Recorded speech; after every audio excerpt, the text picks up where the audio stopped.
Bima mengucapkan kalimat itu dengan santai, seperti orang yang biasa berbicara tentang cuaca. Kami sedang sarapan di dapur apartemen kami di kawasan Kebayoran Baru, Jakarta Selatan. Aroma kuat kopi tubruk memenuhi udara. Aku mau cerai, Lestari. Aku meletakkan sendok di piringku. Terdengar bunyi ketukan yang kering. Maaf, aku tidak salah dengar. Aku mau cerai. Aku tidak tahan lagi seperti ini. Tidak tahan. Tidak tahan apa? Tanyaku. Suaraku terdengar tenang, terlalu tenang. Ini. Dia memukul meja dengan telapak tangannya. Cangkir kami melompat. Hidup seperti ini.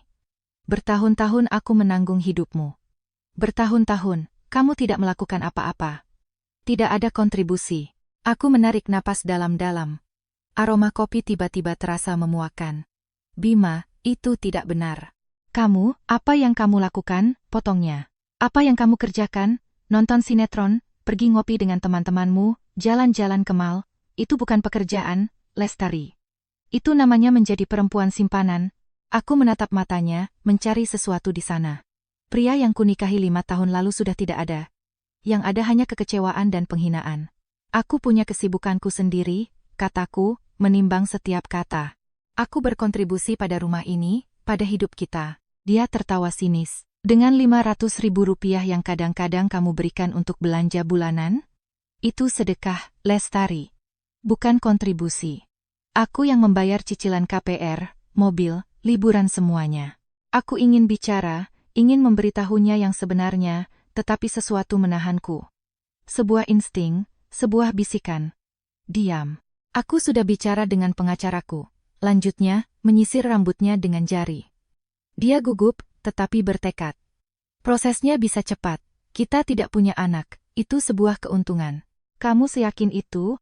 Tanyaku, dan nadaku mengejutkannya. Ya, aku yakin. Ini tidak berhasil. Aku tidak bahagia. Aku butuh seseorang yang punya ambisi, seseorang yang sepadan denganku, bukan beban. Kata beban itu menyakitkan. Aku membiarkannya menggantung di udara, lalu mengangguk pelan. Aku mengerti. Kamu mengerti. Hanya itu yang bisa kamu katakan, lalu apa yang kamu harapkan aku katakan, Bima? Kamu sudah membuat keputusan. Sudah bicara dengan pengacara. Sepertinya kamu tidak ingin mendiskusikan ini. Dia terdiam. Mengharapkan air mata, mengharapkan teriakan. Dia tidak menduga ketenangan ini. Ya, aku tidak mau berdiskusi. Aku hanya ingin semuanya berjalan cepat dan bersih. Bagaimana dengan aset? Tanyaku, sambil menyesap kopi yang sudah dingin. Itu akan kita diskusikan dengan pengacara. Tapi tidak banyak yang bisa dibagi, kan? Pandangannya menyapu dapur. Apartemen ini milikku. Aku membelinya sebelum kita menikah. Mobil atas namaku. Rekening bankmu. Lanjutku untuknya. Aku tahu. Tepat sekali. Kamu sudah menandatangani perjanjian pranikah. Apa kamu lupa? Tidak, aku tidak lupa. Aku mengingatnya setiap hari. Itu ide ayahku, untuk melindungi kekayaan keluarga, katanya. Ayahnya adalah seorang notaris terpandang dari Yogyakarta. Aku menandatanganinya tanpa sepatah kata pun. Aku punya alasanku sendiri. Aku tidak lupa. Bagus, kalau begitu semuanya akan mudah. Aku dengan hartaku, kamu dengan hartamu. Dengan hartaku, pikirku. Kalau saja dia tahu, terserah kamu. Kataku. Dia bangkit, berjalan ke jendela. Di luar, Jakarta mulai menggeliat dengan kemacetannya. Aku akan mengemasi koper hari ini. Pergi ke hotel selama beberapa minggu, lalu mencari tempat sementara. Kamu tidak harus pergi, kataku. Aku yang bisa pergi. Tidak, begini lebih baik. Aku butuh jarak. Aku mengangguk. Pembicaraan selesai. Bima berjalan menuju pintu, tetapi berhenti. Ini bukan masalah pribadi, Lestari. Aku hanya tidak mencintaimu lagi. Dan aku tidak bisa mencintai seseorang yang tidak punya ambisi, seseorang yang tidak berjuang. Aku membuka mulut, lalu menutupnya lagi. Aku berjuang setiap hari, pikirku, tapi dengan cara yang berbeda. Dalam diam, ada orang lain, tanyaku, bahkan tanpa menatapnya. Udara di dapur terasa semakin pekat. Dia terdiam sejenak. Apa? Ada perempuan lain. Maaf. Aku tidak ingin memberitahumu seperti ini, tapi lebih baik kamu tahu. Siapa dia? Dia menggelengkan kepala. Itu tidak penting sekarang. Aku hanya ingin kamu tahu ini bukan keputusan impulsif. Ini sudah lama dipikirkan. Dia punya tujuan. sama sepertiku. Dan Dewi tahu, tanyaku. Nama sahabatku meluncur dari bibirku begitu saja. Punggungnya menegang. Gerakan yang hampir tak terlihat. Dewi, temanmu. Tapi itu tidak akan mengubah apapun. Dia keluar dari dapur. Langkah kakinya menggema di koridor. Lalu pintu kamar tamu tertutup. Dia tidak pergi ke hotel. Dia menempati kamar tamu di rumah kami sendiri. Aku tetap duduk, menatap tanganku. Lalu aku membuka laci dapur, mengeluarkan ponsel, bukan yang dia tahu. Yang lain, model sederhana yang tidak mencolok. Aku menggeser layar. 3 aplikasi, klien email, aplikasi bank, dan aplikasi trading. Aku membuka aplikasi bank, memasukkan kata sandi. Layar diperbarui, menunjukkan saldo. Itu bukan Rp500.000 untuk belanja. Itu adalah angka-angka yang bahkan tidak bisa dibayangkan oleh Bima. Aku tersenyum tanpa kegembiraan. Itu senyum yang sedih. Lalu aku menutup aplikasi, menyimpan ponsel itu kembali ke laci. Pada saat itu, ponsel pribadiku berdering, yang semua orang tahu. Di layar, nama Dewi muncul. Aku menjawab. Lestari, sayang, kamu baik-baik saja? Suaranya terdengar manis, penuh kekhawatiran palsu. Halo, Dewi. Ya, aku baik-baik saja. Ada apa? Bima baru saja meneleponku, menceritakan tentang perceraian. Aku tidak percaya. Kasihan sekali kamu. Mau aku ke sana? Bima meneleponmu lebih dulu dari siapapun, pikirku. Menarik. Tidak, jangan khawatir. Aku baik-baik saja. Aku hanya butuh sedikit waktu. Tapi, sayang, ini mengerikan. Lalu apa yang akan kamu lakukan? Kamu punya uang, tabungan? Suaranya penuh selidik. Kamu tahu, kamu bisa mengandalkanku untuk apapun. Tentu saja, selalu begitu perhatian. Terima kasih, Dewi. Sungguh. Tapi untuk saat ini aku tidak butuh apa-apa. Yah, kalau kamu yakin. Tapi kita harus bertemu besok, ya? Aku traktir sarapan atau makan siang, dimanapun kamu mau. Untuk bicara, meluapkan semuanya. Baiklah, aku akan meneleponmu besok. Jaga dirimu, Tari. Dan jangan khawatir soal uang. Kita akan cari solusinya. Kita kan sahabat. Dia menutup telepon. Aku meletakkan ponselku, memandang ke arah koridor. Pintu kamar tamu tetap tertutup. Aku berdiri, mencuci cangkirku, meletakkannya terbalik di atas meja marmer. Semuanya pada tempatnya. Lalu aku naik ke kamar tidur kami. Kamar kami. Hingga hari ini. Aku membuka lemari, mengeluarkan sebuah koper kecil. Bukan untukku. Untuknya. Aku mulai melipat ke mejanya, setelan jasnya. Dengan rapi. Seolah-olah aku masih peduli. 1 jam kemudian, aku mengetuk pintunya. Ya, terdengar suaranya yang lelah. Aku membuka pintu. Dia sedang duduk di tempat tidur dengan ponsel di tangan. Dia mematikannya dengan cepat, terlalu cepat. Aku sudah mengemasi kopermu. Kataku. Meninggalkannya di dekat pintu. Terima kasih. Sama-sama. Kami berbicara seperti orang asing, seperti 2 orang yang kebetulan berada di dalam lift yang sama. Lestari, katanya saat aku sudah berbalik. Aku berhenti, tidak menoleh. Ya, aku turut prihatin. Aku mengangguk tanpa berbalik. Aku juga. Aku keluar, menutup pintu. Aku turun, mengenakan jaket tipis, dan berjalan keluar. Udara malam Jakarta terasa lembab. Aku berjalan tanpa tujuan sampai tiba di Taman Suropati. Aku duduk di bangku, mengeluarkan ponselku yang lain, yang dari laci. Aku membuka klien email. Ada 3 email baru. 1 dari klien di London, 1 lagi dari manajer investasiku di Jenewa, dan yang ketiga dari pengacaraku, Adnan. Aku membuka email dari Adnan. Subjeknya. Pembaruan kuartalan. Pesannya singkat. Lestari, pemasukan telah dikonfirmasi. Semua sesuai rencana. Strategi berjalan baik. Hormat saya, Adnan. Aku tersenyum. Kali ini senyumnya nyata, kecil, pribadi. Lalu aku memandang langit, kelabu seperti pernikahanku. Tapi aku tidak kelabu. Di dalam diriku, api menyala dalam diam, seperti biasa. Aku bangkit. Waktunya pulang ke apa yang tersisa dari rumah itu. Menunggu, melihat bagaimana permainan mereka akan berkembang. Karena aku tahu aturannya, dan mereka tidak. Kamar tamu tetap tertutup sepanjang hari. Saat gelap tiba, aku mendengar Bima keluar. Pintu depan terbanting. Keheningan yang ditinggalkannya lebih keras dari pertengkaran manapun. Aku naik ke kamar tidur kami. Kamar kami. Hingga kemarin. Aku membuka lemari tanam hingga maksimal, menggeser pakaian musim dinginku, dan menekan panel samping. Panel itu terbuka dengan bunyi klik pelan. Itu adalah brankas kecil tersembunyi. Di sana aku menyimpan sebuah kotak kayu mahoni. Aku membawanya ke tempat tidur. Di dalamnya ada dokumen-dokumen yang tersusun rapi. Masa laluku, masa kiniku, kebenaranku. Di paling atas, ada perjanjian pranikah. Aku membacanya sekilas. Bima benar. Aku menandatanganinya tanpa perdebatan. Melepaskan semua hak atas asetnya yang diperoleh sebelum menikah. Ayahnya, notaris dari Yogyakarta, yang menyiapkannya. Ini normal, Lestari, untuk melindungi keluarga. Aku mengangguk saat itu, karena asetku yang sudah kumiliki dan yang akan kumiliki tidak disebutkan dalam dokumen ini. Itu milikku, hanya milikku. Di bawahnya ada sebuah kontrak. Kontrakku dengan sebuah firma konsultan yang berkantor pusat di Singapura. Namanya tidak mencolok, Nusantara Capital Advisory. Jabatanku, konsultan senior untuk pasar Indonesia. Gaji, Rp250 juta per bulan. Ditambah bonus. Aku menandatangani kontrak ini 3 bulan sebelum pernikahan. Tidak ada yang tahu. Tidak keluargaku. Tidak teman-temanku. Dan tentu saja, tidak Bima. Lalu ada laporan-laporan bank.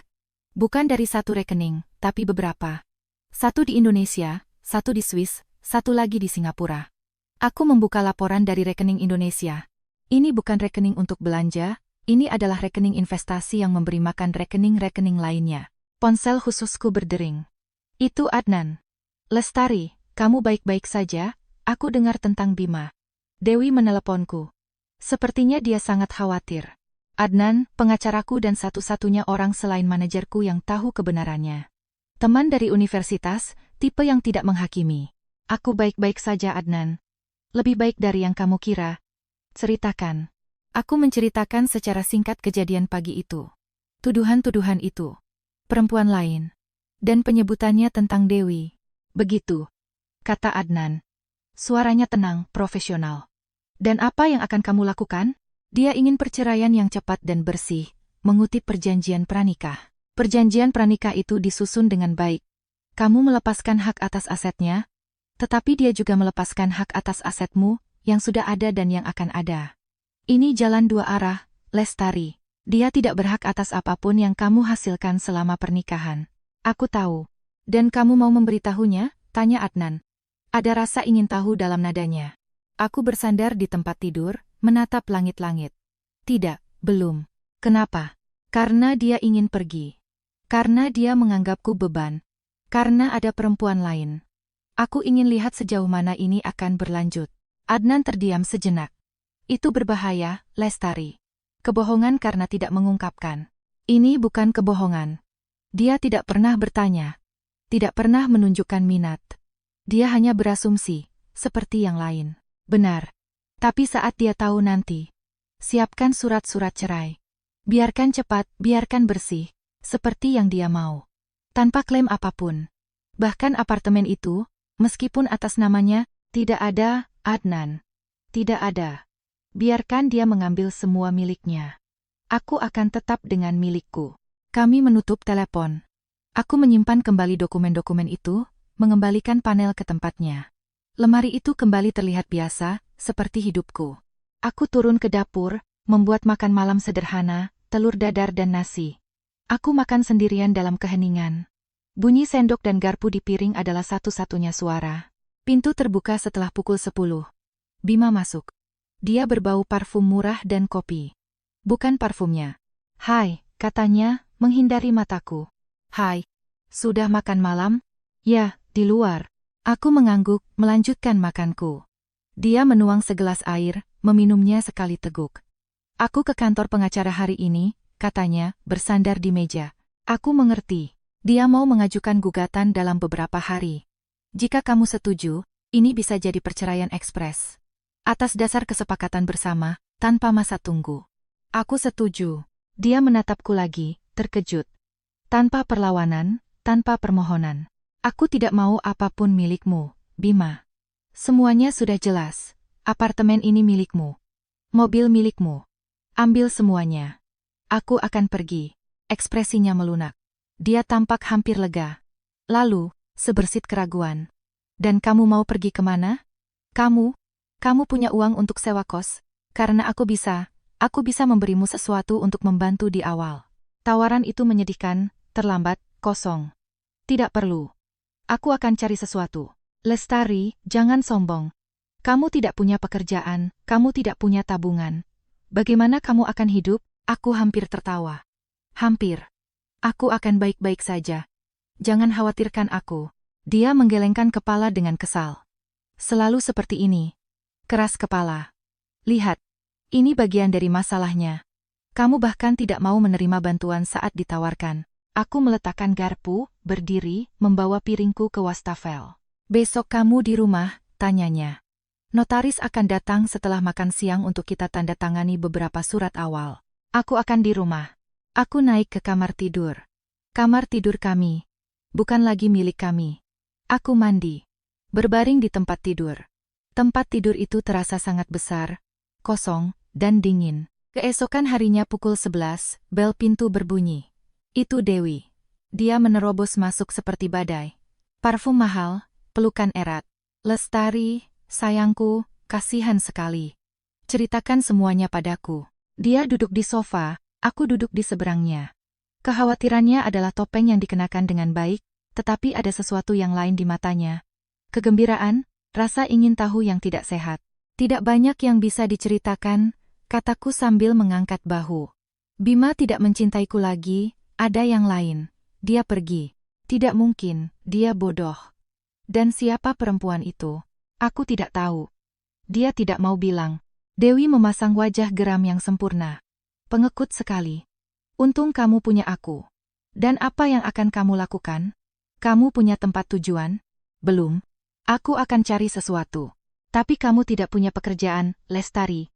Suaranya hampir menjerit. Ini bencana. Dengar, kamu bisa tinggal denganku untuk sementara, sampai kamu dapat tempat. Tawaran itu palsu. Kami berdua tahu itu. Tidak, Dewi, terima kasih. Aku tidak mau jadi beban. Kamu bukan beban, kita kan sahabat. Sahabat, kata itu terdengar hampa. Sungguh, aku baik-baik saja. Aku akan cari sesuatu, pekerjaan apa saja. Dewi menatapku. Matanya mengamati wajahku, mencari tanda-tanda keputusasaan, kepanikan. Dia tidak menemukannya. Kamu sangat kuat, Tari. Selalu begitu. Nadanya berubah, menjadi lebih praktis. Dengar, bagaimana dengan uang? Kamu punya tabungan? Karena pengacara itu mahal, dan perceraian juga. Inilah pertanyaan sebenarnya. Sedikit, bohongku. Aku punya sedikit tabungan dari dulu, waktu aku masih bekerja. Oh ya, dari pekerjaan itu. Di galeri seni atau butik pakaian itu, ya? Senyumnya merendahkan. Semacam itulah. Tidak banyak, tapi cukup untuk beberapa bulan. Yah, kalau butuh lebih, kamu tahu. Aku bisa pinjamkan. Dengan bunga kecil, tentu saja, antar sahabat. Tentu saja, bunga antar sahabat. Terima kasih Dewi, kamu baik sekali. Dia tinggal sedikit lebih lama. Berbicara tentang hal-hal sepele. Belanjaannya, liburan yang dia rencanakan, pria baru yang dia temui, investor yang sangat menarik. Nama tidak disebutkan. Ketika dia pergi, udara terasa lebih bersih. Setelah makan siang, notaris datang. Seorang pria serius berkacamata. Bima dan aku duduk di meja makan seperti dua orang asing.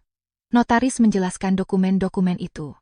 Pelepasan hak tunjangan bersama, persetujuan atas pembagian harta. Pembagian harta. Bima mendapatkan segalanya. Aku, menurut kertas-kertas itu, pergi hanya dengan pakaian di badan. Aku menandatangani di tempat yang ditunjukkan. Tanpa ragu. Tanda tanganku. Lestari Puspita. Cepat, dengan lega. Itu saja, kata notaris. Sekarang ini akan diajukan ke pengadilan, seharusnya berjalan cepat. Dia pergi. Kami tinggal berdua di ruang makan. Ini yang terbaik, Lestari, gumam Bima, tidak menatapku. Ya, yang terbaik. Kamu butuh bantuan mencari apartemen. Aku kenal seorang agen. Tidak, aku sudah punya kontak. Ah, baguslah. Dia berdiri, membetulkan jam tangannya, sebuah gerakan gugup. Aku pindah ke apartemen sementara malam ini, sampai semuanya beres. Secepat itu? Ya, lebih baik untuk kita berdua. Aku mengangguk, tidak berkata apa-apa. Aku naik ke kamarku. Aku mendengar dia mengemasi kopernya di kamar tamu di bawah. Bunyi resleting, langkah kaki. Pintu depan terbuka. Aku turun. Dia pergi tanpa pamit. Hanya keheningan. Apartemen itu terasa sangat besar, kosong. Aku berjalan melewati kamar-kamar, melewati masa lalu kami. Aku menelepon Adnan. Aku sudah tanda tangan, kataku. Tanpa syarat imbalan apapun. Tidak ada. Itu kesalahan. Lestari. Kamu bisa mendapatkan sesuatu, setidaknya simbolis. Aku tidak mau apapun miliknya, Adnan. Tidak ada. Biarkan dia mengambil semuanya. Biarkan dia hidup dengan hati nuraninya, atau tanpanya. Dan sekarang aku menunggu dan mengamati. Untuk apa? Kita lihat apa yang akan dia lakukan dengan kebebasannya yang baru dibeli. Kita lihat siapa perempuan lain itu. Kita lihat bagaimana mereka memainkan permainan mereka. Adnan menghela napas di ujung telepon. Kamu punya rencana kan? Aku tahu. Kamu selalu punya rencana. Tidak selalu. Tapi kali ini, ya. Aku menutup telepon. Aku berjalan ke jendela ruang keluarga. Di bawah, di jalan, Bima berdiri. Dia memasukkan kopernya ke bagasi taksi. Bukan mobilnya, taksi. Dan kemudian aku melihatnya. Di seberang jalan, sebuah mobil biru kecil. Aku kenal mobil itu. Itu mobil Dewi. Bima masuk ke taksi, pergi. Mobil biru itu mulai bergerak, mengikuti taksi dari kejauhan. Mereka menghilang di tikungan. Aku tetap berdiri di jendela. Aku tersenyum, tanpa kegembiraan, tanpa kesedihan. Itu adalah senyum seseorang yang baru saja melihat kepingan domino pertama jatuh dan tahu bahwa sisanya akan menyusul. Pagi setelah Bima pergi, keheningan terasa berbeda. Bukan keheningan penantian, melainkan keheningan ketiadaan yang final. Aku bangun pagi, seperti biasa, membuat kopi untuk satu orang. Telepon berdering bukan yang khusus, yang pribadi. Dewi, Lestari, kamu baik-baik saja? Aku mencoba meneleponmu ribuan kali kemarin. Suaranya terdengar tegang, terlalu tajam. Aku baik-baik saja, tidur lebih awal. Ah, sayang, pasti mengerikan sendirian di sana. Mau aku datang? Aku bawakan sarapan. Tidak perlu, Dewi, sungguh. Tapi kamu tidak bisa sendirian. Lagi pula aku punya berita. Dia berhenti sejenak secara dramatis. Aku tahu siapa perempuan itu. Aku terdiam. Cangkir kopi mengepul di tanganku. Ya? Ya, namanya Citra. Kamu kenal dia? Bekerja di bank, di kantor Bima. Citra. Aku teringat seorang perempuan pirang kurus, selalu mengenakan setelan bisnis mahal. Dia ada di acara makan malam perusahaan setahun yang lalu. Pendiam, pengamat. Oh, hanya itu yang kukatakan. Dia tidak tahu malu. Menghancurkan pernikahan seperti itu. Dan sesama rekan kerja. Itu yang terburuk. Kemarahannya terdengar palsu. Seperti naskah yang dihafal dengan buruk. Bagaimana kamu tahu? Hening sejenak, terlalu singkat. Seorang teman di bank memberitahuku. Kamu tahu, aku punya banyak kenalan di sana. Ini jadi skandal. Semua orang membicarakannya. Begitu. Yah. Setidaknya sekarang kamu tahu yang sebenarnya. Bima pasti akan sadar begitu nafsu sesaatnya berlalu. Lihat saja nanti. Aku tidak menjawab. Aku menyesap kopi. Dengar, apa yang akan kamu lakukan dengan apartemen itu? Tanya Dewi, mengganti topik. Terlalu besar untukmu sendirian. Dan KPR-nya?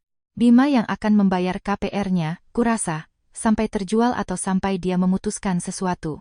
Oh, tentu saja. Syukurlah. Ngomong-ngomong, kamu punya rencana, mungkin liburan? Mungkin. Aku akan istirahat. Bagus sekali. Kamu pantas mendapatkannya. Meskipun, liburan sekarang pasti mahal sekali. Kalau butuh bantuan, terima kasih Dewi, kita lihat nanti. Kami menutup telepon. Aku menatap ponsel, lalu membuka browser, mengetik Citra dan nama banknya. Profil profesionalnya muncul. Analis risiko. 10 tahun di perusahaan. Foto yang serius. Tidak ada yang provokatif, tidak ada yang, aku tersenyum. Dewi berbohong. Aku tahu itu. Tapi kenapa? Untuk mengalihkan perhatianku, agar aku tidak mencurigainya. Itu ceroboh. Terlalu ceroboh. Ponsel khusus berdering, itu Adnan. Lestari, selamat pagi. 2 hal. Pertama, pengadilan telah menerima gugatan cerai. Kedua, aku menerima permintaan aneh. Permintaan apa? Dari seorang pengacara. Dia bertanya dengan sangat hati-hati tentang kemungkinan asetmu. Apakah kamu punya properti? Apakah kamu bekerja? Hal-hal seperti itu. Atas nama Bima? Aku tidak tahu. Dia tidak menyebut nama, tapi nadanya menyelidik. Seperti seseorang yang mencari informasi tanpa mau bertanya langsung. Menarik. Mau aku selidiki? Tidak, biarkan saja. Biarkan mereka bertanya, mereka tidak akan menemukan apa-apa. Kamu satu-satunya pengacara yang mewakiliku, dan kamu tidak wajib memberikan informasi. Benar. Tapi menurutku ini aneh. Kenapa dia mencari sesuatu sekarang? Mungkin bukan Bima. Siapa lagi? Dewi. Pasti dia ingin memastikan, menjajaki situasi. Yah, kamu yang lebih tahu. Kamu butuh sesuatu lagi? Yah, carikan apartemen. Sesuatu yang sederhana di lingkungan yang bagus, tapi tidak mencolok. 2 kamar, atas nama perusahaan. Kamu pindah? Ya, aku tidak bisa tinggal di sini. Ini apartemennya. Baunya seperti dia, seperti kebohongannya. Mengerti. Akan kukirimkan beberapa pilihan minggu ini. Dia menutup telepon. Aku menghabiskan kopiku, berpakaian. Jeans, sweater, sepatu kets. Aku pergi jalan-jalan. Jakarta sedang sibuk. Orang-orang pergi bekerja. Turis, kebisingan, kehidupan. Aku berjalan di antara mereka. Tak terlihat. Hanya seorang wanita biasa. Tidak ada yang tahu bahwa di balik pakaian sederhanaku tersembunyi seseorang yang berpenghasilan lebih dari 99% orang yang lewat. Aku masuk ke sebuah kedai kopi, memesan latte, duduk di dekat jendela. Aku membuka laptopku yang biasa, untuk penggunaan di rumah. Tidak ada yang melihat, tidak ada yang curiga. Aku memeriksa email kerjaku. 5 permintaan baru. 1 dari sebuah perusahaan di Surabaya, 1 lagi dari dana investasi di London. Aku menjawab, memberikan instruksi. Semua dalam 30 menit, lalu aku keluar dari sistem. Ketika aku keluar, hari sudah kelabu. Aku pergi ke Monas, duduk di bangku, melihat lalu lintas, tidak memikirkan apa-apa dan memikirkan segalanya. Begitulah hari-hari berlalu. 1-2 minggu. Rutinitas perceraian. Surat-surat, tanda tangan, pengacara. Bima dan aku bertemu sekali dengan para pengacara. Dingin, cepat, dia nyaris tidak menatapku. Aku nyaris tidak berbicara dengannya. Dewi menelepon setiap 2 hari, selalu dengan lagu yang sama. Kasihan, kamu butuh uang, bagaimana kabarmu?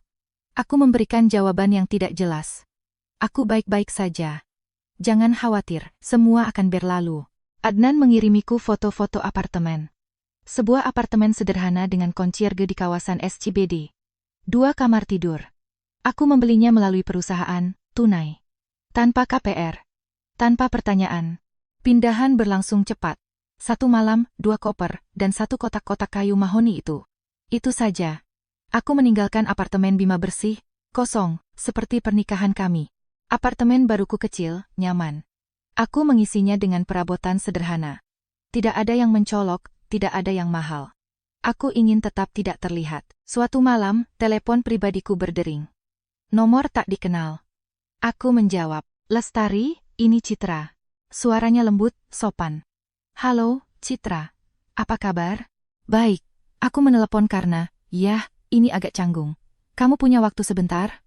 Ya, katakan saja. Ini tentang Bima dan aku.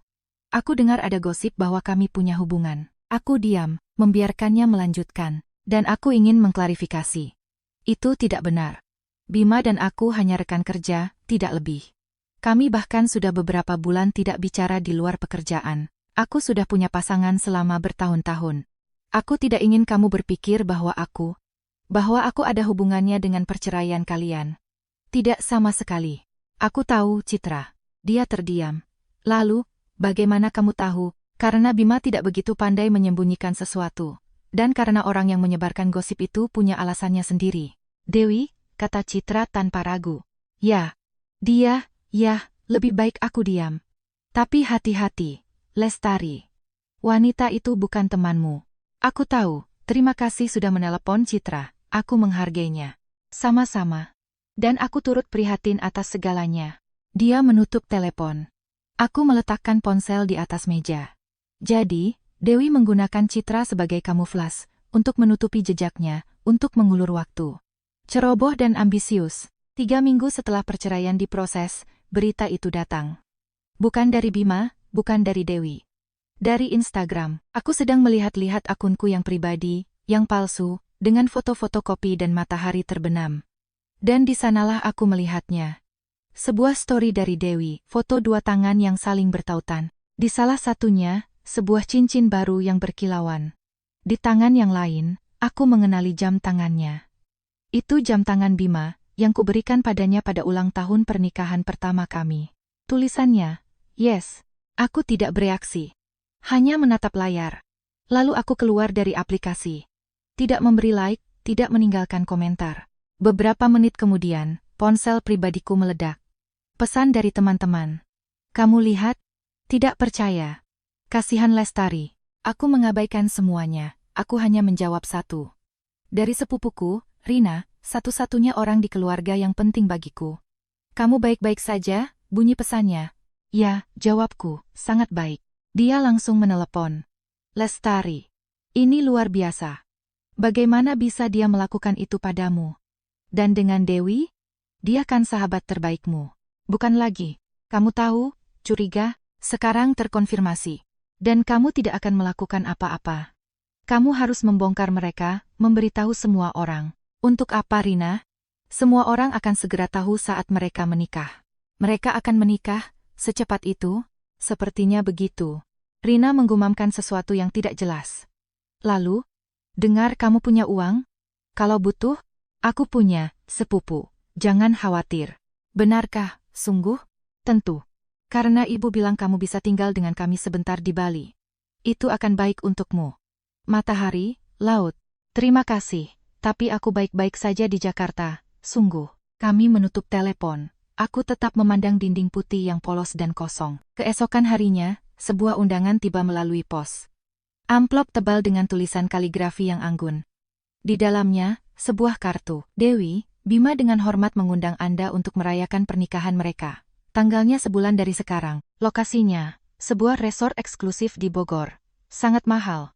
Tidak ada catatan pribadi, tidak ada satu kata pun yang ditulis tangan.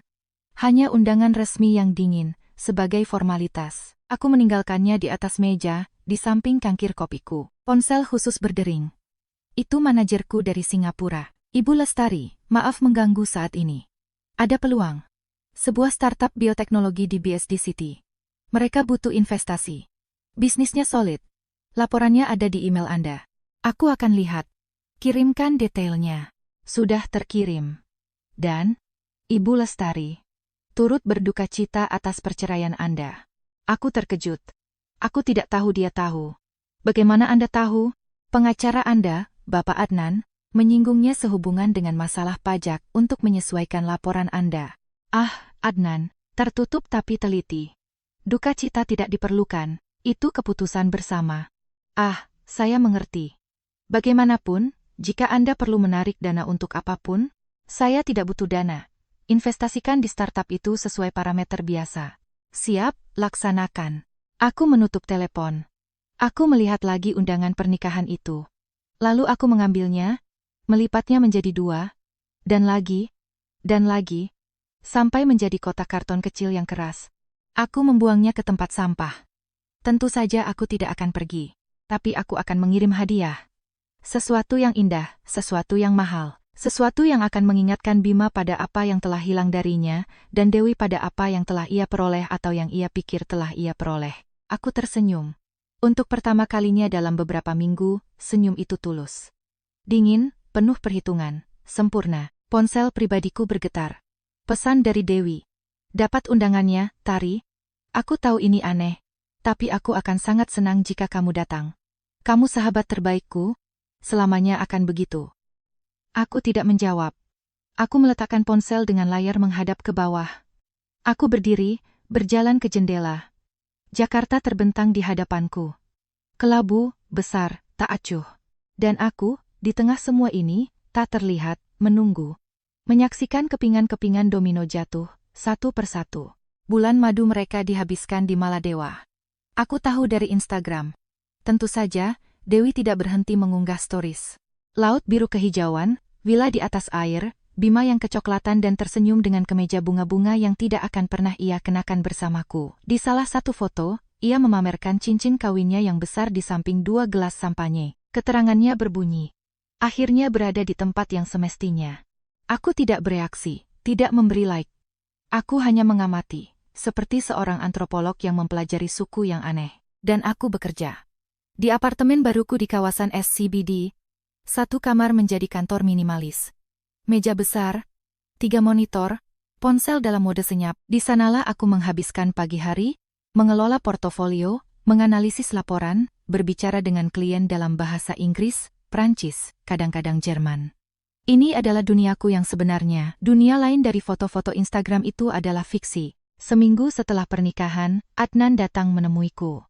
Kamu terlihat kurang tidur, katanya, meletakkan tas kerjanya di atas meja. Pasar Asia tidak pernah tidur. Dan kamu juga tidak. Aku tidur secukupnya. Kamu bawa surat-suratnya. Iya. Dia mengeluarkan sebuah map. Pembelian apartemen sudah terdaftar atas nama PT Nusantara Capital Advisory. Semua legal, rahasia. Aku juga sudah memeriksa, seperti yang kamu minta, pergerakan Bima. Aku menegakkan punggung di kursi. Dan, dia mengambil pinjaman dari banknya. Jumlah yang signifikan. Untuk apa? Untuk bulan madu, kurasa. Dan untuk apartemen. Dia pindah ke apartemen di kawasan Senopati, sangat mahal. Perjanjian sewa ditandatangani oleh Bima dan Dewi Wiryawan. Dia sudah menggunakan nama belakang Bima. Dewi Wiryawan. Terdengar palsu, dipaksakan. Dan dia, apa dia berkontribusi? Bekerja, Adnan mencibir. Menurut dataku, tidak. Dia berhenti dari galeri beberapa bulan lalu, tepat sebelum semua ini terjadi. Sekarang, menurut profil LinkedIn-nya, dia adalah konsultan seni independen. Apapun artinya itu artinya dia hidup dari Bima. Atau dari pinjaman Bima, tepat. Dan dilihat dari angka-angka yang dia belanjakan, itu tidak akan bertahan lama. Gajinya tidak akan cukup untuk gaya hidup seperti itu. Kecuali apa? Kecuali dia punya uang sendiri. Atau dia berharap kamu akan memberinya sesuatu. Aku menatapnya tajam. Apa maksudmu? Pengacaranya yang sama yang bertanya tentang asetmu menelepon lagi. Kali ini lebih langsung. Bertanya apakah akan ada semacam kompensasi sukarela darimu, mengingat perceraian itu sangat menguntungkan Bima. Semacam gestur niat baik. Aku hampir tertawa. Dia mau uang setelah meninggalkanku di jalan, bukan dia yang meminta. Pengacaranya yang menyindir. Mengatakan bahwa karena kamu tidak punya penghasilan dan dia punya, mungkin semacam bantuan agar kamu tidak kesulitan akan memperbaiki posisinya jika ada konflik di masa depan. Itu pemerasan terselubung, ya, tapi halus. Apa yang harus kulakukan? Katakan tidak. Katakan aku tidak butuh bantuannya. Katakan aku baik-baik saja dan tutup telepon. Adnan mengangguk, membuat catatan. Akan kulakukan. Hal lain. Perusahaan startup bioteknologi itu. Mereka menerima investasimu. Kamu sekarang adalah pemegang saham minoritas terbesar. Selamat. Terima kasih. Aku tidak tersenyum. Ini bisnis, bukan kemenangan. Dan hal lain. Tentang yayasan. Dokumen untuk pendirian yayasan sudah siap. Yayasan Perempuan Inovatif. Dengan donasi awal anonimu, yayasan itu sudah bisa mulai beroperasi. Proyek pertama, membantu pengusaha perempuan di pedesaan, seperti yang kamu inginkan. Bagus, biarkan dimulai bulan depan. Tanpa publisitas, tanpa nama. Adnan menutup mapnya, menatapku. Ekspresinya serius. Lestari. Sampai kapan? Kamu tidak bisa selamanya hidup dalam bayang-bayang. Sandiwara ini, Bima dan Dewi hidup di luar kemampuan mereka dari uangmu. Dari uangku, dari apa yang mereka pikir aku miliki, atau tidak miliki. Itu sama saja. Ini bom waktu. Dan kapan akan meledak? Saat meledak, aku tidak akan ada di dekatnya. Mereka memilih jalan mereka. Aku memilih jalanku. Jalanmu adalah kesepian. Jalanku adalah kebebasan, Adnan. Itu tidak sama. Dia pergi tak lama setelah itu. Aku tetap di depan monitor, tapi aku tidak melihat grafik dan angka. Aku melihat laut biru Maladewa dan Bima dengan senyum sempurnanya, bahagia, tidak tahu apa-apa. 2 hari kemudian, aku bertemu mereka. Itu terjadi di sebuah toko bahan makanan impor di Kemang, salah satu toko kecil mahal yang menjual keju dengan nama eksotis dan selai seharga ratusan ribu rupiah per botol. Aku sedang membeli buah zaitun. Mereka masuk sambil tertawa. Dia mengenakan setelan jas, dia gaun yang mungkin harganya lebih mahal dari laptopku. Kami saling melihat pada saat yang sama. Keheningan jatuh seperti palu. Dewi bereaksi lebih dulu. Lestari. Kejutan sekali. Suaranya terlalu tajam, palsu. Aku tinggal di dekat sini, kataku tenang. Oh, tentu saja, Di kawasan SCBD, kan? Lingkungan yang manis. Nadanya menyiratkan SCBD adalah pinggiran kota. Kami pindah ke sini, ke Senopati, apartemen mewah dengan pemandangan ke arah Dharma Wangsa. Wah, bagus sekali. Bima tidak mengatakan apa-apa. Dia menatapku, lebih tepatnya, mempelajari pakaianku, tasku yang sederhana, sepatuku yang tanpa merek. Dia mencari tanda-tanda kemiskinan, kejatuhan. Dia tidak menemukannya, tetapi juga tidak menemukan kemewahan. Hanya kenormalan. Kamu. Apa kabar? Akhirnya Bima bertanya. Suaranya serak. Sangat baik, terima kasih. Dan kalian, baru pulang dari bulan madu, ya? Fotonya indah sekali. Dewi memerah karena senang, atau sombong. Ya, luar biasa. Bima benar-benar hebat mengatur semuanya. Iya kan, sayang? Ya, katanya, matanya tidak lepas dariku. Semuanya sempurna, keheningan yang canggung. Penjaga toko menatap kami dengan rasa ingin tahu. Yah, kami tidak mau mengganggumu, kata Dewi, menggandeng lengan Bima. Kamu pasti sibuk, masih mencari pekerjaan. Pertanyaan itu adalah anak panah berakun. Semacam itu, aku tersenyum. Kamu tahu, sibuk, tentu. Kalau butuh rekomendasi, Bima kenal banyak orang di bank. Bisa bicara dengan seseorang tentang posisi sekretaris atau semacamnya. Bima tampak tidak nyaman. Dewi, jangan. Kenapa tidak? Dia tidak akan keberatan. Kita kan teman. Lagi pula, Lestari butuh pekerjaan, kan? Untuk bayar sewa atau apalah. Jangan khawatir, Dewi, kataku, tetap tersenyum. Aku bisa mengatasinya. Untuk saat ini aku tidak butuh apa-apa. Tapi terima kasih. Aku membayar zaitunku. Sebuah stoples kecil seharga Rp100.000. Dewi melihat harganya, lalu ke tasku, menimbang-nimbang. Baiklah, kami pergi dulu.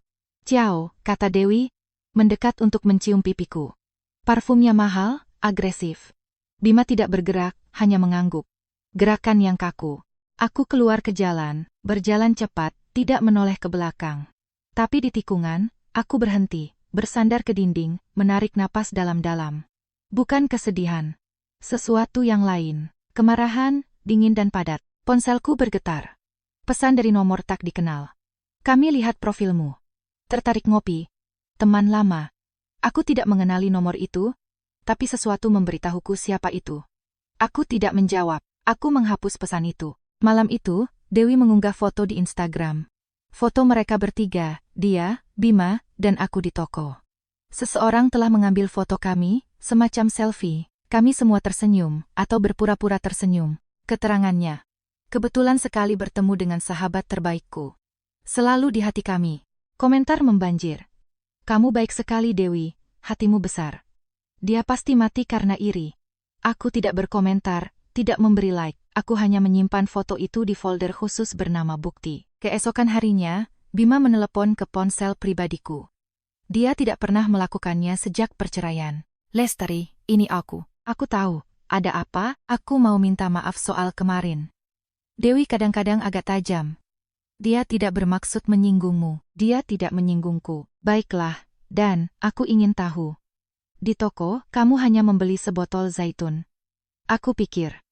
Iya, mungkin kamu sedang kesulitan uang, dan jika kamu butuh sesuatu.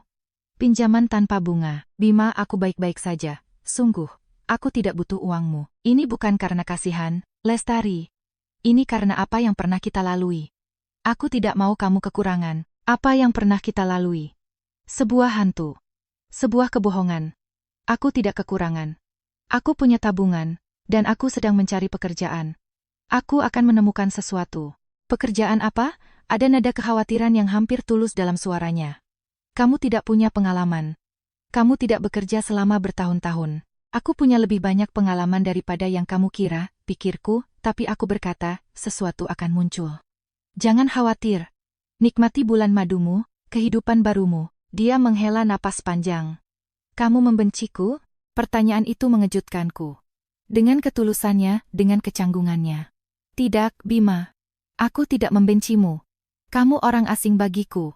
Orang asing tidak dibenci. Dia menutup telepon, atau lebih tepatnya, menjatuhkan telepon. Aku tetap berdiri dengan ponsel di tangan, gemetar. Bukan karena sedih, karena sesuatu yang lain. Karena kekuasaan untuk tahu dan diam. Seminggu kemudian, Adnan mengirimiku email dengan tanda urgent. Aku membukanya. Itu adalah clipping dari suplemen ekonomi sebuah surat kabar. Artikel kecil tentang startup bioteknologi yang baru saja menerima investasi jutaan dolar. Startupku. Investasiku. Namaku, tentu saja, tidak ada. Hanya nama dana investasi, dana yang berbasis di Singapura yang aku kendalikan. Di bawahnya Adnan menulis. Ini mulai menarik perhatian. Hati-hati. Saat itu, telepon berdering. Itu Dewi. Lestari, sayang, kamu lihat koran hari ini? Tidak, ada apa? Bukan apa-apa. Hanya saja. Yah. Bima agak gelisah. Membaca sesuatu tentang investasi bioteknologi dan menjadi aneh. Katanya dia kenal direktur perusahaan itu dan perusahaan itu sudah berbulan-bulan mencari dana, dan tiba-tiba ada dana dari Singapura yang memberi mereka semua uang. Menurutmu aneh tidak? Aku tidak tahu. Aku tidak mengerti hal-hal seperti itu. Tentu saja tidak, tapi Bima mengerti. Dan dia sangat penasaran. Katanya dana itu sangat rahasia, tidak ada yang tahu siapa di baliknya. Misterius, ya? Ya, misterius. Baiklah, aku tinggal dulu ya, ciao. Dan semoga berhasil dengan pencarian kerjamu. Dia menutup telepon. Aku perlahan meletakkan ponsel di atas meja. Aku menatap artikel di layar. Lalu pada bayanganku di jendela. Dingin, tenang, tak terbaca. Bima penasaran. Dia mulai bertanya, menghubungkan titik-titik. Dia lebih pintar dari yang Dewi kira, atau lebih ingin tahu. Bagus, biarkan dia menyelidiki, biarkan dia mencari, biarkan dia mengikuti jejak sampai dia sampai padaku. Atau sampai dia menyadari bahwa jejak itu mengarah padaku sejak awal. Aku tersenyum. Itu adalah senyum kecil yang rahasia, seperti hidupku, seperti uangku, seperti balas dendamku yang bukan balas dendam, melainkan keadilan. Diam dan tak terhindarkan. Artikel tentang startup bioteknologi itu tidak berhenti di media khusus. 2 hari kemudian, sebuah surat kabar ekonomi yang lebih besar mengangkatnya dengan lebih banyak detail. Disebutkan investor misterius di balik dana yang berbasis di Singapura itu. Kata-kata seperti rahasia, canggih, ahli strategi digunakan. Tidak ada nama yang disebutkan, tetapi rasa penasaran ditaburkan. Aku membacanya di tablet saat sarapan. Roti panggang dan selai, seperti hari-hari lainnya. Tapi ini bukan hari biasa, karena aku tahu Bima juga membacanya. Di apartemen barunya yang mewah, dengan tagihan-tagihan barunya dan keraguan-keraguan barunya, Adnan menelepon di tengah pagi. Dia bergerak. Mantan suamimu punya teman di Kadin. Dia bertanya-tanya tentang danaku, tentang Nusantara Capital Advisory, tentang struktur kepemilikan. Dia ingin tahu siapa di baliknya, dan dia tidak bisa. Strukturnya buram, berlapis-lapis. Memang dirancang untuk itu. Tapi fakta bahwa dia bertanya berarti dia curiga. Biarkan dia curiga. Biarkan dia mencari. Lestari, ini bisa menjadi rumit. Jika dia terus menekan, jika dia menyewa detektif swasta. Biarkan dia menyewa. Dia akan menghabiskan uang yang tidak dia miliki, dan tidak akan menemukan apapun yang aku tidak ingin dia temukan. Adnan menghela napas. Terdengar jelas dia khawatir. Dan jika dia datang langsung padamu, jika dia bertanya, aku akan memberitahunya yang sebenarnya. Aku menutup telepon, menghabiskan kopiku. 10 menit kemudian, aku ada panggilan video dengan klien dari Zurich. Hidup terus berjalan. Malam harinya, aku pergi ke sebuah pembukaan pameran seni, ironisnya, di sebuah galeri kecil di Kemang. Pemiliknya, Karina, adalah mantan teman sekelasku. Kami tidak dekat, tapi dia mengundang dan aku menerimanya. Aku perlu keluar. Menjadi terlihat, galeri itu penuh sesak. Orang-orang berpakaian bagus, gelas anggur, percakapan pelan. Karina menyambutku dengan cipika-cipiki. Aku dengar. Aku turut prihatin. Tidak apa-apa, Karina, sudah lewat. Kamu kuat sekali. Dengar, aku akan kenalkan kamu dengan Pak Hartono. Dia kolektor dan sedang mencari konsultan untuk diversifikasi. Dia memperkenalkanku kepada seorang pria berusia 50-an. Dengan setelan jas tanpa celah dan sopan santun yang halus. Kami berbicara tentang seni, lalu tentang investasi. Aku menahan diri, tetapi aku tahu cukup banyak untuk membuatnya terkesan. Di akhir, kami bertukar kartu nama. Milikku sederhana, profesional. Hanya namaku, email, dan nomor telepon. Tidak lebih. Saya akan telepon, katanya, menyimpan kartu nama itu dengan minat. Pada saat itu, aku merasakan tatapan tajam dan gigih pada diriku. Aku berbalik. Di ujung lain ruangan, dekat pintu, Bima berdiri. Sendirian, dia hanya menatapku. Pandangan kami bertemu. Ekspresinya tidak terbaca. Dia mengangguk sedikit. Aku membalas gesturnya. Lalu dia berbalik dan pergi. Jantungku berdebar sedikit lebih cepat. Bukan karena gugup, karena antisipasi. Perburuan telah dimulai. Dan si pemburu, tanpa sadar, juga menjadi mangsa. Karina menyentuh lenganku. Dengar, itu Bima, kan, mantanmu? Ya. Apa yang dia lakukan di sini? Aku tidak kenal dia sebagai klien, dan dia tidak terlihat seperti orang yang datang ke acara seperti ini sendirian. Aku tidak tahu, mungkin salah tempat. Tapi, dia tidak salah tempat. Dia datang untuk melihatku, mengamatiku, mencoba memahami apa yang dilakukan oleh mantan istrinya yang simpanan di sebuah pameran seni, berbicara dengan seorang kolektor penting. Aku pulang larut malam. Ada pesan di mesin penjawab telepon rumah. Aku hanya menggunakannya untuk membuat janji dengan dokter dan sejenisnya. Suara itu adalah suara Bima. Lestari, ini aku. Aku perlu bicara denganmu. Ini penting. Telepon aku kalau bisa. Aku tidak menelepon balik. Aku menunggu. Keesokan harinya, dia datang. Menelepon interkom. Aku melihatnya di layar. Dia tampak lelah. Mengenakan dasi yang sama seperti kemarin. Aku membuka pintu. Aku tidak mengundangnya masuk. Kami tetap di depan pintu apartemen. Hai, katanya. Suaranya serak. Hai, Bima, ada apa? Boleh aku masuk, sebentar? Aku lebih suka tidak. Aku sedang sibuk. Sibuk apa? Pertanyaan itu keluar secara otomatis. Pedas.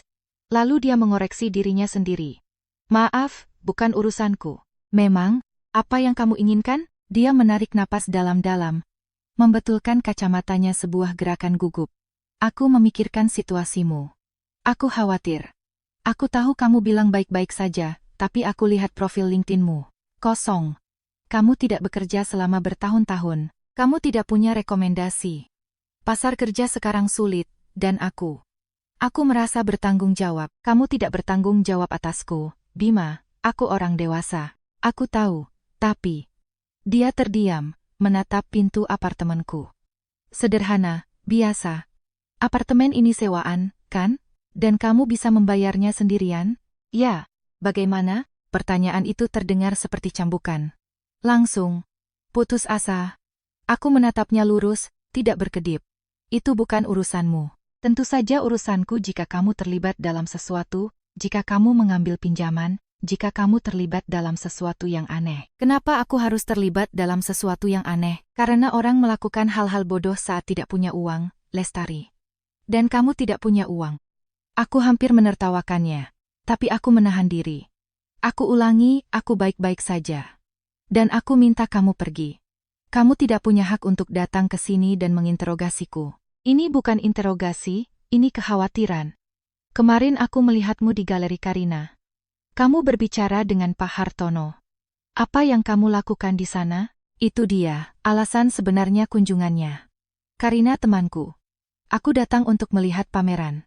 Pak Hartono hanya seorang kenalan. Dan apa yang kalian bicarakan dengan begitu bersemangat? Karena aku melihat kalian. Kalian tenggelam dalam percakapan. Dia memberimu kartu namanya. Kamu memberinya kartu namamu. Kartu nama apa? Lestari, kamu tidak punya kartu nama. Kepanikan mulai terlihat di matanya. Kepanikan yang samar. Seolah-olah dunia tiba-tiba tidak seperti yang ia bayangkan. Itu kartu nama pribadi, untuk teman-teman. Tidak ada yang istimewa, dan artikel itu, lanjutnya, tidak mendengarkanku. Tentang startup bioteknologi. Investasi dari dana Singapura. Nusantara Capital Advisory. Aku sudah mencari tahu. Sangat tidak transparan, tapi ada satu nama. Manajernya, Adnan. Itu temanmu, kan, pengacaramu. Udara di lorong terasa pekat. Aku menatapnya. Membiarkan keheningan tumbuh. Membiarkan pertanyaannya membusuk di udara. Apa yang ingin kamu katakan, Bima? Sesuatu tidak cocok. Dewi bilang kamu lebih tenang dari biasanya, tidak terlihat sedih. Kamu punya apartemen, kamu keluar, berbicara dengan orang-orang penting. Dari mana uangnya, Lestari? Itu dia pertanyaannya. Pertanyaan besar itu. Yang telah ia tanyakan pada dirinya sendiri selama bertahun-tahun tanpa berani menyuarakannya. Aku tersenyum, senyum kecil yang sedih. Seharusnya kamu menanyakan pertanyaan itu pada dirimu sendiri, Bima. Dari mana uang untuk apartemen barumu? Untuk bulan madu di Maladewa, untuk cincin Dewi, karena gajimu tidak cukup untuk itu. Aku tahu betul. Wajahnya memucat, rahangnya mengeras. Itu bukan urusanmu, aku menghasilkan cukup. Yakin, atau kamu mengambil pinjaman lagi, utang lagi, kamu sedang tenggelam, Bima, dan kamu datang ke ambang pintuku untuk melihat apakah aku bisa menyelamatkanmu. Aku tidak butuh kamu menyelamatkanku. Hampir teriaknya. Aku hanya ingin tahu permainan apa yang sedang kamu mainkan. Aku tidak bermain, aku hidup. Kamu yang bermain menjadi kaya, menjadi bahagia, menjalani hidup yang tidak bisa kamu biayai. Dan itu terlihat di matamu. Kamu takut. Dia kehabisan kata-kata. Dia terengah-engah. Dia menatapku seolah-olah dia belum pernah melihatku sebelumnya, seolah-olah aku orang asing. Dan dalam beberapa hal, memang begitu. Siapa kamu, Lestari? Bisiknya. Mantan istrimu. Tidak lebih. Sekarang, kalau boleh, aku punya urusan. Aku menutup pintu dengan lembut, tidak membantingnya. Aku mendengar langkah kakinya di tangga, pelan, berat. Aku bersandar di pintu, menutup mata. Tidak ada kegembiraan dalam hal ini. Hanya kekosongan besar dan kepastian. Ini belum berakhir. Jauh dari selesai. Malam itu, Dewi menelepon bukan ke ponselku, tapi ke ponsel khusus yang hampir tidak ada yang punya. Dia tidak memilikinya. Tapi dia menelepon nomor ini, nomor rahasiaku yang hanya kugunakan untuk bekerja. Aku menjawab tanpa berpikir. Ya, Lestari, ini aku, Dewi. Suaranya bergetar. Dia menangis. Bagaimana kamu dapat nomor ini? Tidak penting. Aku harus bertemu denganmu. Sekarang juga, ada apa? Ini Bima, dia dalam kondisi mengerikan. Pulang kerja, berteriak, mengatakan hal-hal aneh.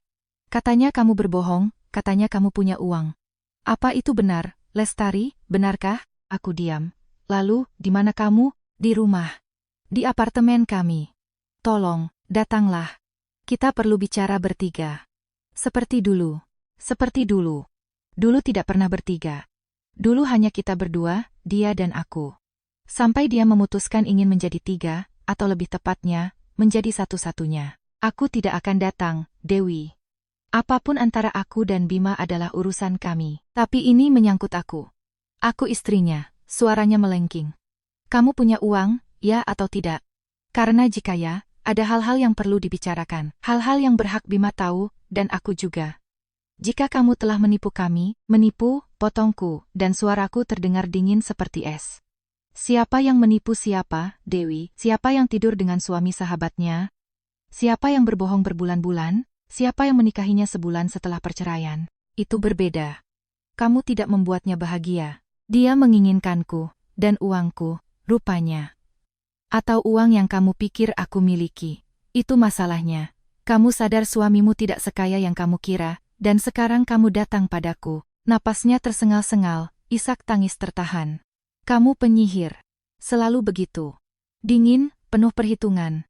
Apa yang telah kamu lakukan pada Bima, apa yang kamu katakan padanya? Kebenaran.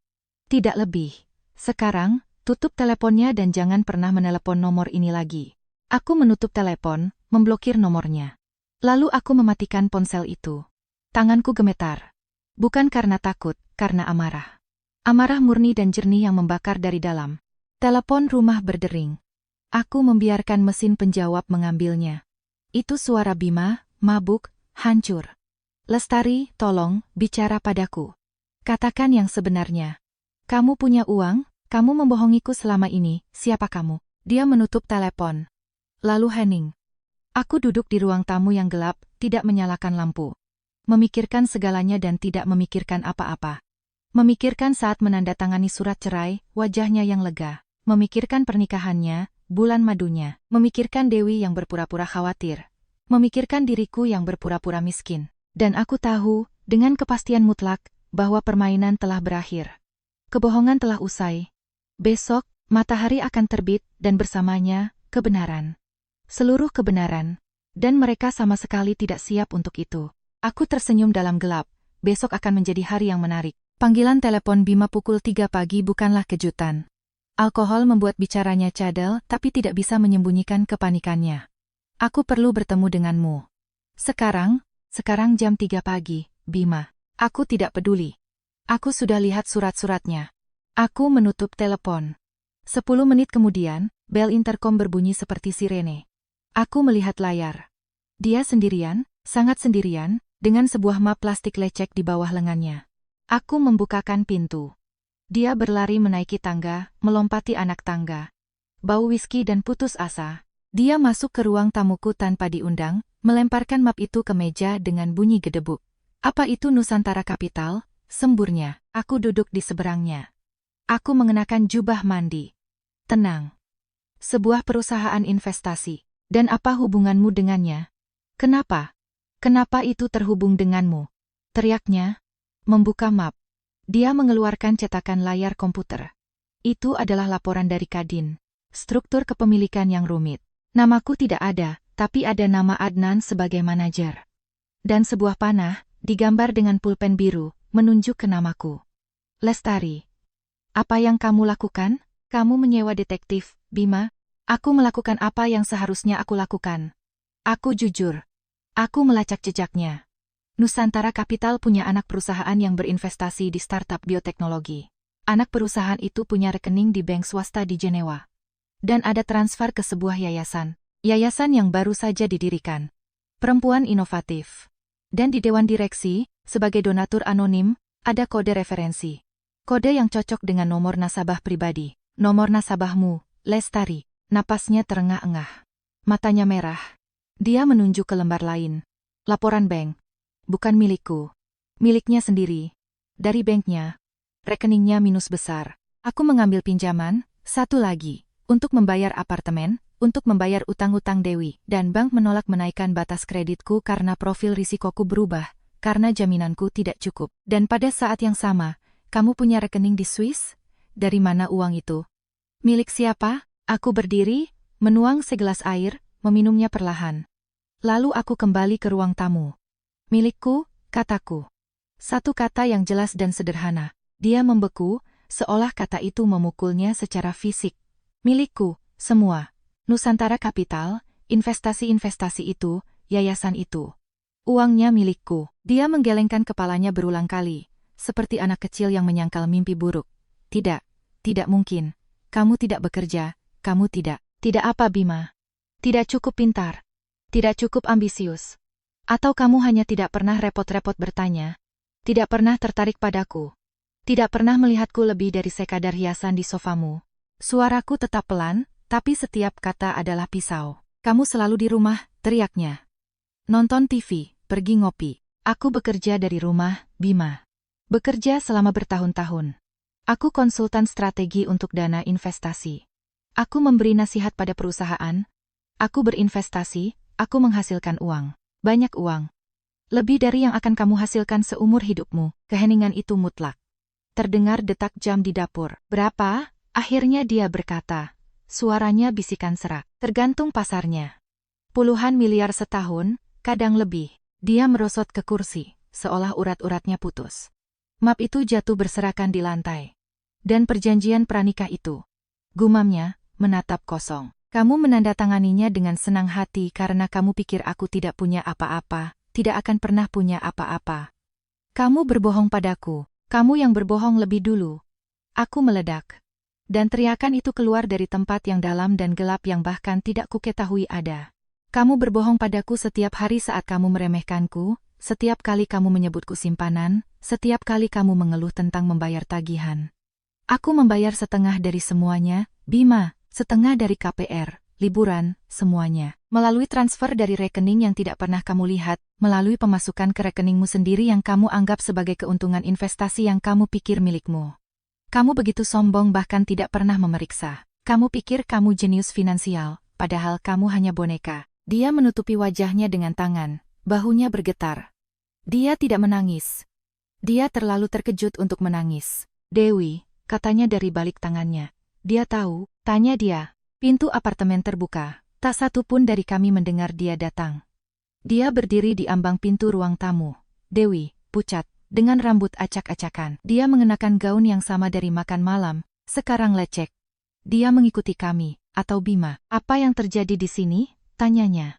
Suaranya bergetar, tapi matanya melesat dari Bima yang hancur ke arahku yang berdiri, ke kertas-kertas di lantai. Masuklah, Dewi, kataku. Tepat waktu. Apa yang kamu lakukan padanya, Lestari? Nadanya penuh kekhawatiran palsu. Tapi matanya memindai ruangan mencari bukti. Aku memberitahunya yang sebenarnya. Sesuatu yang sudah lama kamu ketahui, kan? Dia membeku. Lalu wajahnya menunjukkan kemarahan. Aku. Apa yang bisa ku ketahui? Kamu sudah gila. Bima menurunkan tangannya, menatapnya. Tatapannya berbeda. Bukan cinta atau kekecewaan. Itu kecurigaan. Murni dan dingin. Dia punya uang, Dewi. Banyak uang. Dia selalu memilikinya. Dewi semakin pucat, tapi cepat pulih. Terlalu cepat. Apa? Apa yang kamu bicarakan?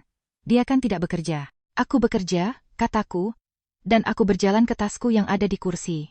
Aku mengeluarkan ponsel khususku, membuka aplikasi bank, dan menyodorkannya padanya. Lihat, ini salah satu rekening investasiku. Saldo yang tersedia. Dewi menatap layar. Matanya melebar. Mulutnya membentuk lingkaran sempurna. Dia membaca angka-angka itu 1, 2, 3 kali. Lalu dia menatap Bima, dan ekspresinya berubah. Topeng sahabat yang khawatir menghilang. Digantikan oleh sesuatu yang lain, kepanikan, lalu kemarahan. Ini bohong, gagapnya.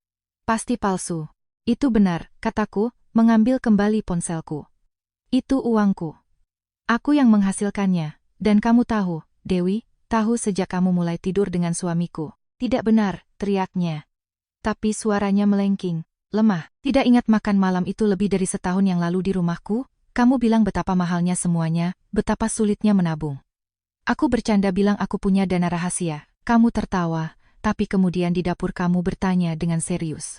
Aku, bodohnya, mempercayaimu. Aku bilang aku memberi konsultasi pada beberapa perusahaan, bahwa keuanganku baik-baik saja, bahwa aku tidak ingin ada yang tahu.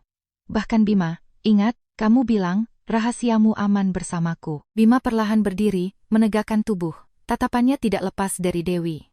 Apa itu benar? Suaranya nyaris tak terdengar. Tidak, dia bohong. Dewi mundur selangkah. Dia gila karena cemburu. Dia ingin memisahkan kita. Lalu kenapa setelah kita putus, kamu terus-menerus menekankan bahwa aku tidak punya uang? Tanyaku, melangkah ke arahnya. Kenapa kamu menyuruh Bima untuk membantuku, memberiku sedekah? Kenapa? Untuk memastikan dia percaya aku domba miskin, agar dia tidak curiga, tidak menggali lebih dalam. Dewi membuka mulutnya, tapi tidak ada suara yang keluar. Matanya melesat dari Bima ke aku, seperti binatang yang terpojok. Kamu memanfaatkanku, kata Bima, bukan padaku, tapi pada Dewi. Kamu memanfaatkanku untuk mendapatkan uangnya. Kamu pikir jika kamu menikahiku, kamu bisa mendapatkan sesuatu, tunjangan, apapun. Tapi ketika kamu melihat perceraiannya bersih, bahwa aku tidak mendapatkan apa-apa, kamu marah. Makanya kamu belanja begitu banyak, untuk menghukumku, untuk memeras setiap sen dariku, karena kamu tidak bisa mendapatkan uangnya. Aku mencintaimu, teriak Dewi. Tapi air mata kemarahan yang mengalir di wajahnya mengkhianatinya. Kamu mencintaiku saat kamu pikir aku yang mengendalikan segalanya, sembur Bima. Saat kamu pikir dia si bodoh yang miskin. Tapi sekarang kamu melihat kebenarannya, dan kamu sadar kamu menikahi pria yang terjerat utang sampai ke leher. Dan yang kaya, yang punya semua uang, adalah dia. Orang yang kamu hina, yang kamu khianati. Dewi menatapnya dengan kebencian. Kebencian murni, hewani. Dan kamu mencampakkannya. Kamu pikir kamu lebih baik darinya. Kamu sombong, bahkan tidak repot-repot mengenal istrimu sendiri. Aku hanya memanfaatkan kesempatan, kamu yang memberikannya padaku. Bima menerima kata-kata itu seperti tamparan, mundur. Dia menekan tangannya ke dada seolah kesakitan. Keheningan yang menyusul terasa pekat, penuh racun. Kami bertiga berdiri di tengah ruang tamuku, seperti aktor dalam tragedi Yunani yang aneh. Akulah yang memecahkannya. Kalian berdua harus pergi, kataku. Dan suaraku terdengar anehnya tenang di tengah kekacauan ini. Lestari. Bima memulai dengan nada memohon. Tidak. Tidak ada lagi yang perlu dibicarakan. Kamu meminta cerai. Kamu mendapatkannya. Kamu menikahinya. Itu hidupmu. Aku mantan istrimu, tidak lebih. Pergi dari rumahku.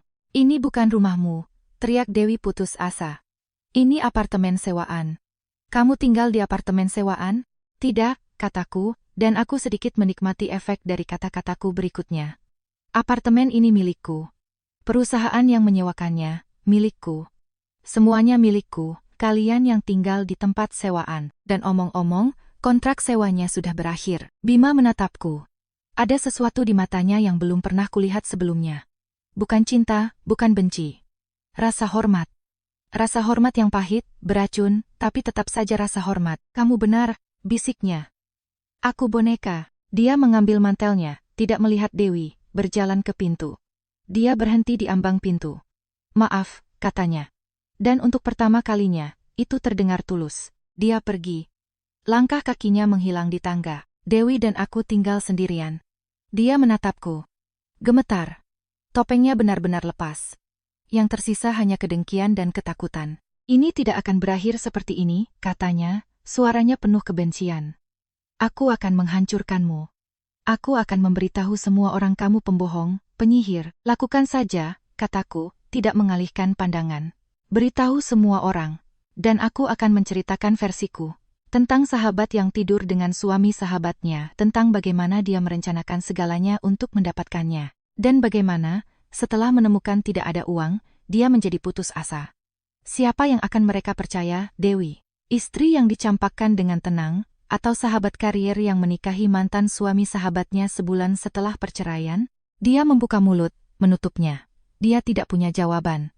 Hanya kemarahan. Dan kemarahan itu tidak berguna. Tidak di sini, tidak sekarang. Dia berbalik, berlari keluar. Pintu terbanting, keheningan kembali. Lebih pekat dari sebelumnya. Aku menarik napas dalam-dalam. Udara berbau parfum murah, whisky, dan pengkhianatan. Aku berjalan ke jendela, melihat mereka keluar ke jalan. Terpisah, Bima berjalan gontai, tanpa tujuan. Dewi masuk ke taksi dengan gerakan kasar. Aku membuka jendela. Udara dingin menjelang fajar masuk, membersihkan atmosfer, membersihkan rumahku, membersihkan diriku. Aku tidak merasakan kegembiraan, tidak ada kemenangan. Hanya kekosongan besar dan kedamaian. Aneh, dalam. Kebohongan telah berakhir, sandiwara telah berakhir. Semuanya telah terungkap. Dan sekarang, semua orang akan menanggung kebenaran mereka sendiri. Bima dengan kesombongannya yang hancur, Dewi dengan ambisinya yang gagal. Dan aku, dengan kebebasanku yang mahal, yang menyakitkan, tetapi akhirnya menjadi milikku. Aku tersenyum, tanpa saksi. Hanya untuk diriku sendiri. Besok adalah hari yang baru. Yang pertama dari banyak hari. Tanpa bayangan, tanpa rahasia. Cahaya pagi menerobos jendela yang kubiarkan terbuka. Dinginnya malam masih terasa di ruang tamu, bercampur dengan hantu konfrontasi. Aku tidak tidur. Tidak bisa. Aku duduk di kursi, dikelilingi oleh keheningan dan kertas-kertas yang masih berserakan di lantai. Map Bima, bukti penyelidikan putus asanya. Tergeletak terbuka seperti luka. Ponsel pribadiku mulai bergetar di atas meja. Aku tidak melihatnya. Aku tahu siapa itu. Aku membiarkannya berdering sampai berhenti. Semenit kemudian, bergetar lagi. Lalu sebuah pesan, suara notifikasi terdengar melengking dalam keheningan. Aku tidak ingin melihat, tapi akhirnya menyerah. 3 pesan dari Dewi. Panjang, panik. Kau telah menghancurkan hidupku. Bima pergi. Dia bilang dia butuh waktu untuk berpikir. Ini salahmu. Aku butuh uang. Keluargaku dalam masalah. Jika kau tidak membantuku, kau akan menyesal. Aku menghapus pesan-pesan itu, memblokir nomornya. Ancaman tidak lagi menakutiku. Topengnya telah benar-benar terlepas, yang tersisa hanyalah kedengkian seorang wanita yang terpojok. Namun penyebutannya tentang masalah keluarga membuatku teringat sesuatu. Keluarga Dewi dikenal di kalangan tertentu karena bisnis impor mereka. Bisnis yang, menurut rumor yang disebutkan Adnan sambil lalu beberapa bulan lalu, sedang tidak baik. Mereka berutang pada bank, pada pemasok. Situasinya genting. Dewi menikahi Bima, mungkin bukan hanya karena keinginan untuk hidup nyaman, tetapi juga sebagai sekoci penyelamat bagi keluarganya. Sekoci yang ternyata terbuat dari kertas. Ponsel khusus berdering. Adnan, kau masih hidup? Tanyanya tanpa basa-basi. Suaranya tegang, lebih hidup dari sebelumnya. Ada apa? Ada apa, Lestari? Tadi malam mantan suamimu menelepon 3 jurnalis ekonomi. Menanyakan tentang Nusantara Capital, tentang yayasan. Dia ingin mengkonfirmasi data. Salah satunya meneleponku karena aku manajernya. Aku harus menenangkan situasi. Rasa dingin menjalar di tenggorokanku. Bima putus asa, dan orang yang putus asa itu berbahaya. Apa yang kau katakan pada mereka? Apa yang bisa kita katakan? Bahwa ini adalah entitas swasta? bahwa para penerima manfaatnya anonim, bahwa tidak ada informasi lebih lanjut. Tapi, Lestari, ini seperti menyiram bensin ke api. Jika surat kabar mulai menggali, mereka bisa sampai padamu. Tidak secara langsung, tapi bisa menciptakan kebisingan yang tidak nyaman. Biarkan mereka menggali. Aku tidak punya apa-apa lagi untuk disembunyikan. Kau yakin? Karena ini bukan lagi permainan pribadi. Ini menjadi publik. Dan dengan Dewi dan keluarganya di tengah-tengah, ini bisa menjadi kotor. Ayahnya bukan orang yang paling bersih, tapi dia punya koneksi dan dia putus asa. Aku baru saja berbicara dengan kontakku di kantor pajak. Keluarganya sedang diselidiki atas kemungkinan kebangkrutan palsu. Mereka mencoba memindahkan aset ke luar negeri. Jika Dewi meminta uang padamu, itu karena dia tidak punya tempat lain untuk dituju. Jadi itulah lubang yang sebenarnya. Bukan hanya kecemburuan atau ambisi. Itu kepanikan. Dewi berpegangan pada Bima, mengira dia adalah sekoci penyelamatnya, dan sekarang menemukan bahwa sekoci itu bocor, dan kapal keluarganya juga sedang tenggelam. Terima kasih, Adnan, kabari aku terus. Lestari, satu hal lagi. Aku mendapat tawaran untukmu dari sebuah firma modal Ventura yang berbasis di Singapura. Mereka mendengar tentang investasimu, tentang profilmu yang rendah hati. Mereka menginginkan mitra senior untuk membuka kantor Eropa mereka. Kantor pusatnya akan berada di Surabaya. Surabaya. Laut. Jarak. Aku menarik napas dalam-dalam. Gagasan itu terdengar seperti embusan udara segar. Kirimkan detailnya. Aku akan mempertimbangkannya. Aku menutup telepon. Aku berdiri dan mulai mengumpulkan kertas-kertas dari lantai. Laporan Bima, koret-koretannya, keputusasaannya di atas kertas. Aku menumpuknya dengan rapi. Ini bukan sampah, ini bukti. Aku akan menyimpannya di kotak kayu mahoni bersama yang lainnya. Bel interkom berbunyi. Itu tidak mengejutkan. Aku melihat layar. Dia seolah menua 10 tahun dalam semalam. Pakaian lecek yang sama, dan di matanya ada permohonan yang belum pernah kulihat sebelumnya. Aku membukakan pintu. Dia naik tangga perlahan, seolah kakinya berat. Dia masuk. Aku tidak mengatakan apa-apa, hanya menunjuk ke kursi. Dia menjatuhkan diri ke dalamnya. Aku berjalan sepanjang malam, katanya, suaranya serak karena lelah dan mungkin air mata. Aku duduk di seberangnya, menunggu. Dewi pergi ke rumah orang tuanya. Kurasa untuk selamanya. Dia berhenti sejenak, mengusap wajahnya dengan tangan. Aku berbicara dengan ayahnya pagi ini. Dia menceritakan situasinya, utang-utang itu, penyelidikan itu. Dewi tahu. Dia tahu saat dia mulai denganku. Ini bukan hanya tentang kau atau aku. Ini tentang uang, untuk menyelamatkan bisnis keluarga. Aku tidak mengatakan apa-apa. Aku sudah tahu, tapi aku mendengarkan. Ini adalah momen katarsisnya, momen kesadarannya akan kedalaman lubang yang telah ia gali sendiri. Aku bodoh, Lestari. Bodoh yang sombong dan buta. Dia menatapku. Matanya merah, tapi kering. Aku meremehkan semua yang kau lakukan. Dan selama ini, kau yang memegang kendali, bukan hanya uang, segalanya. Bahkan kebodohanku sendiri. Aku tidak mengendalikanmu, Bima. Aku hanya mengamati dan diam. Kenapa? Pertanyaan itu muncul dari tempat ketidakpahaman yang tulus. Kenapa kau tidak memberitahuku?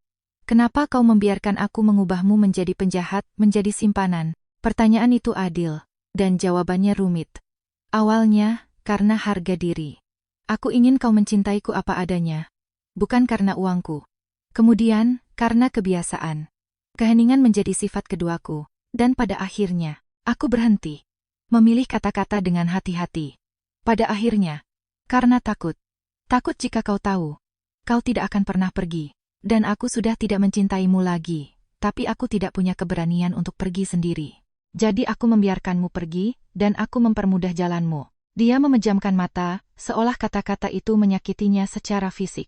Jadi, semua ini. Perceraian, hubunganku dengan Dewi, utangku. Semua ini bisa dihindari? Tidak, kau yang memutuskan untuk pergi. Kau yang memutuskan untuk memperhatikan Dewi. Kau yang memutuskan untuk berbelanja di luar kemampuanmu. Aku hanya minggir dan menonton. Dan menikmati? Tanyanya. Dan ada nada pahit dalam suaranya. Menikmati melihatku jatuh? Aku tidak menjawab. Dan itu benar. Aku tidak menikmatinya. Itu membuatku sedih dan marah. Tapi yang terpenting, itu membebaskanku. Karena setiap langkahmu membuktikan padaku bahwa aku telah membuat keputusan yang benar dalam diam. Bahwa kau bukan orang yang kukira. Bahwa engkau tidak pernah menjadi orang itu. Dia bangkit, berjalan ke jendela. Memandang ke jalan seolah mencari sesuatu yang sudah tidak ada lagi. Aku kehilangan pekerjaanku, katanya, membelakangiku. Itu mengejutkanku. Apa? Bank. Pengurangan karyawan. Departemenku digabung, dan bosku mendapat pertanyaan anonim tentang kehidupan pribadiku, tentang kelayakan kreditku, tentang utang-utangku. Dia pikir aku berisiko. Aku dipecat pagi ini melalui telepon. Dewi. Pasti dia. Tindakan balas dendam terakhir terhadap kami berdua. Aku turut prihatin, Bima. Dia berbalik. Senyum masam penuh ironi diri muncul di bibirnya. Jangan. Aku pantas mendapatkannya. Keadilan puitis, bukan? Bankir sombong, terlilit utang dan tanpa pekerjaan.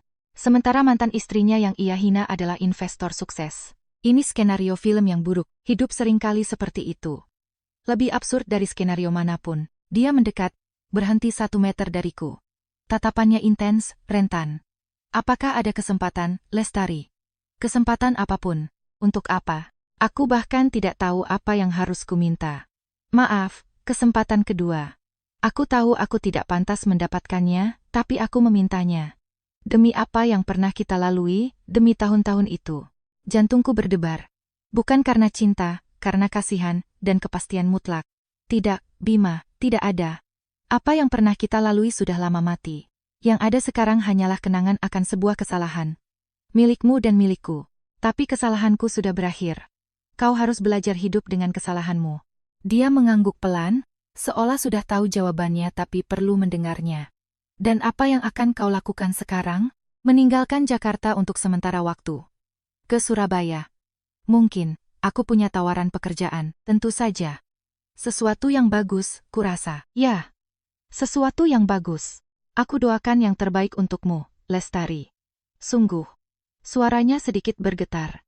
Dan terima kasih. Karena tidak menertawakanku tadi malam. Karena menunjukkan sedikit belas kasihan. Itu bukan belas kasihan, Bima. Itu ketidakpedulian. Dan itu jauh lebih buruk. Rasa sakit melintas di wajahnya. Lalu dia mengangguk lagi, berbalik, dan berjalan ke pintu. Kali ini dia tidak berhenti, tidak menoleh ke belakang.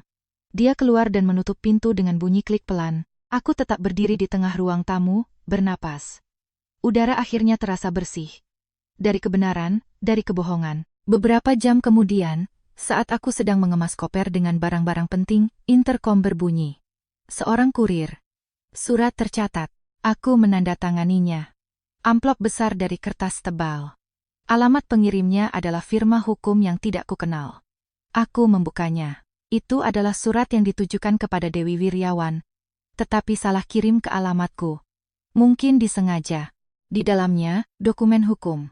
Pemberitahuan penyitaan aset preventif keluarga Dewi.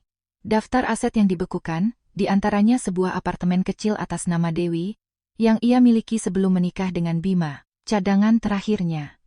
Dan itu disita. Di sampingnya ada catatan tulisan tangan yang kukenali. Ayah Dewi, Dewi, putriku. Maafkan ayah, tidak ada lagi yang bisa dilakukan, pergilah jika kau bisa. Kami akan mengurus ini. Ayah, jadi sudah sampai sejauh ini. Kebangkrutan total, pelarian. Aku menyimpan surat itu. Bukan urusanku. Tapi itu adalah senjata, jika aku membutuhkannya. Malam harinya, saat meninjau detail tawaran dari Singapura di laptop, aku menerima email dari alamat tak dikenal. Subjek, maaf, aku membukanya. Dari Dewi. Singkat, brutal. Lestari, aku tahu aku tidak pantas mendapatkan apapun darimu dan aku membencimu atas apa yang telah kau lakukan padaku. Tapi kebencian tidak memberiku makan lagi. Keluargaku hancur, pernikahanku juga. Aku kehilangan segalanya, bahkan apartemen yang tersisa. Jika aku pernah berarti sesuatu bagimu, bahkan kenangan persahabatan yang nyata sebelum aku menghancurkannya, aku mohon bantuan. Aku tahu engkau bisa memberikannya. Aku tidak meminta pengampunan, hanya kesempatan untuk tidak tenggelam sepenuhnya. Dewi, aku membaca email itu 3 kali. Lalu aku memejamkan mata. Bayangan Dewi yang lebih muda, lebih tulus, sebelum keserakahan dan kecemburuan, muncul di benakku. Tertawa, berbagi rahasia, sahabat, satu-satunya sahabat sejati yang pernah kumiliki. sampai dia menghancurkannya sendiri. Aku tidak menjawab. Tapi aku tidak menghapus email itu. Aku menyimpannya di folder terpisah. Mungkin, seiring waktu, kemarahan akan cukup mendingin untuk menemukan sedikit belas kasih. Atau mungkin tidak. Waktu akan menjawab. Keesokan harinya, aku menelepon Adnan. Terima tawaran dari Singapura. Tapi dengan satu syarat. Aku ingin basisku di Surabaya, tapi dengan kebebasan untuk bepergian. Dan aku ingin tim lokal. Aku yang akan merekrut. Ada seseorang dalam pikiran? Tanyanya penasaran. Belum. Tapi aku akan memikirkan sesuatu. Saat aku berbicara, pandanganku jatuh pada surat sita di atas meja, pada nama Dewi. Sebuah ide mulai terbentuk, mungkin bukan pekerjaan, tapi mungkin sebuah kesempatan. Jauh dari sini, jauh dariku, di mana dia bisa membangun kembali atau hancur sendiri, tapi itu tidak akan menjadi tanggung jawabku. Aku menutup telepon, selesai mengemas koper. Koper yang ringan, seperti hidupku sekarang. Tanpa beban, tanpa rahasia. Aku melihat sekeliling. Apartemen di SCBD telah menjadi tempat perlindungan, panggung. Sekarang, itu hanya sebuah tempat. Besok beberapa perabot. Dan lusa, Surabaya. Laut, dan nama baru. Bukan nama palsu, tapi nama asli. Lestari Puspita. Investor. Tanpa kata sifat, tanpa nama keluarga pinjaman. Aku tersenyum. Untuk pertama kalinya dalam bertahun-tahun, senyum itu tidak menyembunyikan apapun. Itu hanya sebuah senyum. Bab berikutnya dimulai. Dan aku akhirnya siap untuk menulisnya. Laut Baltik berkilauan seperti lembaran timah di bawah matahari pagi. Dari kantor baruku di lantai 20 sebuah pusat bisnis di Surabaya, kota itu terbentang di kakiku. 34711 kebisingan kota adalah bisikan jauh, diredam oleh kaca kedap suara. Di dalam, yang terdengar hanyalah dengungan pelan AC dan ketukan keyboard laptopku. 6 bulan telah berlalu. 6 bulan sejak malam menjelang fajar di Jakarta itu. 6 bulan sejak kebenaran terungkap dan menyapu segalanya seperti embusan angin yang membersihkan jalanan setelah badai. Posisi baruku adalah apa yang kubutuhkan. Direktur Pengembangan Eropa di Aventure Dynamics Asia. Kantor di Surabaya. Wilayahku dari Lisbon hingga Warsawa. Gajiku 2 kali lipat dari sebelumnya. Dan hidupku akhirnya sinkron dengan realitasku. Aku tidak perlu bersembunyi, tidak perlu berbohong. Dalam rapat, aku berbicara, memberi perintah, membuat keputusan, dan orang-orang mengangguk. Bukan karena aku istri seseorang. Karena aku tahu apa yang kubicarakan. Adnan mengurus penjualan apartemenku di SCBD, dan pembelian sebuah penthouse di Graha Family. Bukan untuk kemewahan. Untuk terasnya, untuk pemandangan kota dan selat. Di pagi hari, aku minum kopi di sana dalam keheningan, dan tidak ada yang bertanya apa yang akan kulakukan hari ini. Namun, hari ini, keheningan itu dipecahkan oleh panggilan Adnan. Lestari, aku punya berita dari Jakarta, katakan. Dewi terbang ke Buenos Aires kemarin bersama ibunya. Ayahnya tetap tinggal untuk menghadapi tuntutan. Kebangkrutan dinyatakan palsu. Akan ada konsekuensi pidana. Aku diam. Aku melihat sebuah perahu layar di laut, kecil seperti setitik debu. Dan Bima? Tanyaku. Tidak ingin bertanya, tetapi bertanya. Dia mendapat pekerjaan. Bukan di bank. Di sebuah perusahaan manajemen aset, di Tebet. Sesuatu yang sangat sederhana. Dia menjual apartemen di Senopati untuk melunasi utangnya, dan membatalkan pernikahannya dengan Dewi. Membatalkan? Seperti dalam pembatalan, karena cacat persetujuan. Dia mengklaim bahwa Dewi menyembunyikan situasi kebangkrutan keluarganya, dan menikahinya untuk keuntungan ekonomi. Pengadilan menerimanya, secara teknis dia tidak pernah menikahinya. Ironi itu begitu kental sehingga hampir bisa disentuh. Bima menggunakan formalitas hukum untuk menghapus kesalahannya yang paling mencolok. Seolah-olah dengan menghapus kertas, kau bisa menghapus pengkhianatan, kesombongan, kebutaan. Dan dia hidup dengan baik, tanyaku. Dan aku terkejut dengan gema kekhawatiran dalam suaraku. Bukan untuknya, untuk prinsip keadilan. Aku ingin tahu apakah hukumannya sepadan dengan kesalahannya. Dia tinggal di apartemen kecil. Tanpa kemewahan, bekerja. Itu saja. Sepertinya dia menjadi lebih tenang. Atau lebih hancur. Aku tidak tahu. Terima kasih, Adnan. Sama-sama. Dengar. Yayasan Perempuan Inovatif telah menyetujui hibah pertama. 5 proyek oleh perempuan dari daerah pedesaan di sekitar Bandung dan Yogyakarta. Aku sudah mengirimkan laporannya ke emailmu. Aku akan membacanya. Terima kasih. Aku menutup telepon. Aku tetap memandang laut. Dewi di Buenos Aires, memulai dari nol dengan stigma buronan. Bima di Tibet, memulai dari nol dengan beban kesalahannya. Dan aku di sini, di Surabaya, memulai dari nol tanpa beban. Masing-masing di sel kami sendiri, yang dibangun oleh keputusan kami sendiri. Telepon internal kantor berdering. Asistenku, Ana. Ibu Lestari, ada tamu tanpa janji temu. Dia bersikeras untuk bertemu dengan Anda. Katanya namanya Bapak Wiryawan. Jantungku berdebar kencang. Bukan karena gugup, karena terkejut.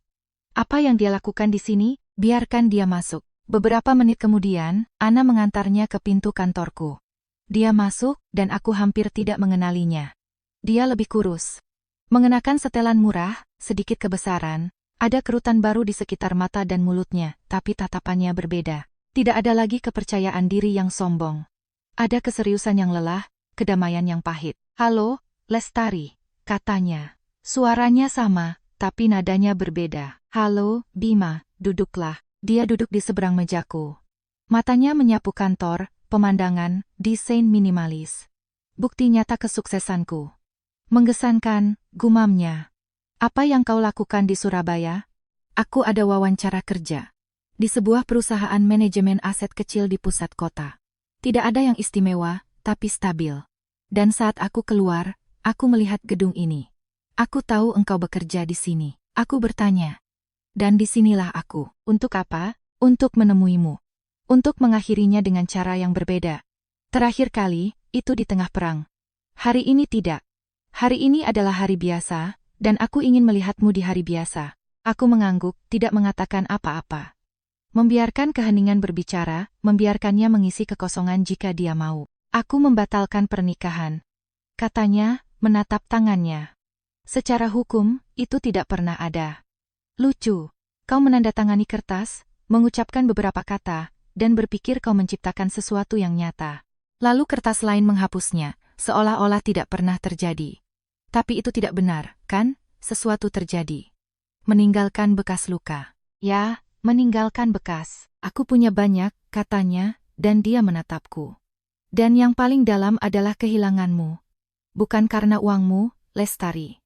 Itu menyakitkan, ya, karena kebodohanku. Tapi yang paling menyakitkan adalah aku kehilangan orang sepertimu, dirimu yang sebenarnya. Aku tidak pernah mengenalmu. Dan itu salahku. Kata-katanya melayang di udara, jujur dan menyakitkan. Tidak ada celaan di dalamnya, hanya pengakuan. Aku juga tidak membiarkanmu mengenalku, kataku. Dan itu adil. Aku membangun tembok, dan kau terlalu sibuk mengagumi tembokmu sendiri untuk melihat tembokku. Mungkin, tapi intinya adalah, aku telah memikirkan segalanya, dan aku sampai pada satu kesimpulan.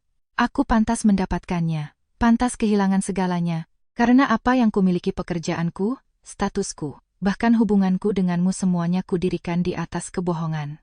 Kebohongan bahwa aku lebih besar.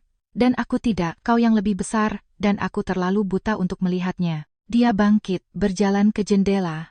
Dia tetap memandang laut dengan punggung menghadapku. Aku tidak meminta maaf. Aku tidak pantas mendapatkannya.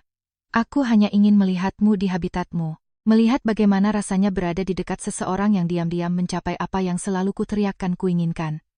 Ini menyadarkan, dan bagaimana rasanya? Tanyaku. Benar-benar ingin tahu. Damai, katanya, berbalik. Ada bayangan senyum di bibirnya. Ada kedamaian dalam dirimu. Dalam diriku. Ya, dalam diriku ada kelelahan karena memulai dari nol. Tapi ini kelelahan yang bersih. Aku tidak punya utang, tidak ada kebohongan. Aku hanya punya pekerjaan sederhana dan apartemen kecil. Dan itu lebih dari yang pantas kudapatkan. Mungkin, jangan berkata begitu. Semua orang pantas mendapatkan kesempatan kedua, Bima. Bahkan kau. Pastikan saja engkau tidak mengacaukannya kali ini. Dia tertawa kecil, kering, tulus. Itu dia Lestari yang seharusnya ingin ku kenal. Yang terus terang. Yang tidak takut mengatakan apa adanya. Aku selalu seperti itu.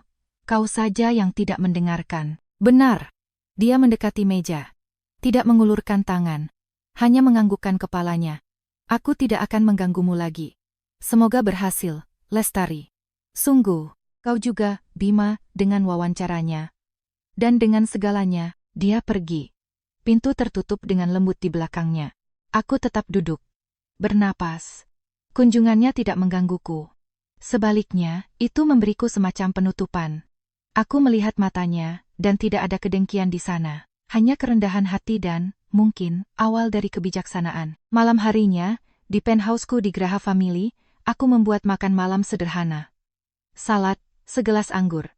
Di teras, dengan kota yang menyala di kakiku, aku membuka laptop. Aku memeriksa laporan yayasan, proyek-proyek perempuan yang menerima hibah.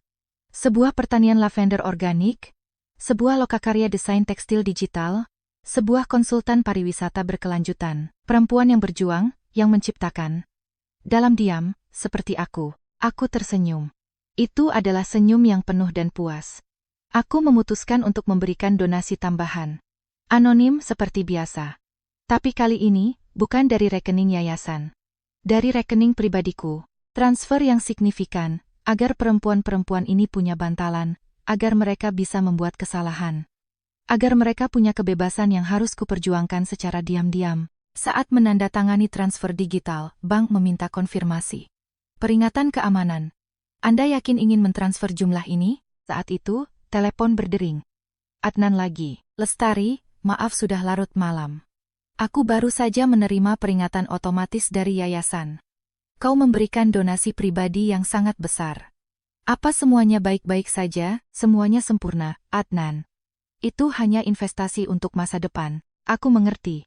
Dengar, aku menemukan sesuatu yang lain tentang Bima. Wawancaranya.